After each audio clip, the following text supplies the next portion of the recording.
কুষ্টিয়ার খোকসা উপজেলায় ভোট চাওয়াকে কেন্দ্র করে বিএনপি জামায়াত সমর্থকদের মধ্যে সংঘর্ষের ঘটনা ঘটেছে। এ ঘটনায় অন্তত ৭ জন আহত হয়েছেন। আহতদের খোকসা উপজেলা স্বাস্থ্য কমপ্লেক্সে ভর্তি করা হয়েছে। বুধবার সকালে এ ঘটনাটি ঘটে। জানা গেছে, কুষ্টিয়া ৪ আসনের খোকসা উপজেলার জয়ন্তী হাজরা ইউনিয়নের মালিয়াশিসা গ্রামে মঙ্গলবার ভোট চাওয়াকে কেন্দ্র করে বিএনপি ও জামায়াত কর্মী সমর্থকদের মধ্যে ধাওয়া পাল্টা ধাওয়ার ঘটনা ঘটে।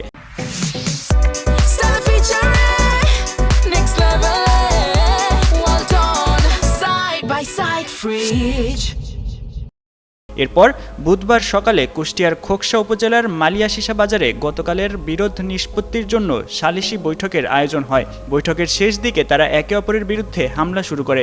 এ ঘটনায় উভয় পক্ষের ৭ জন আহত হন।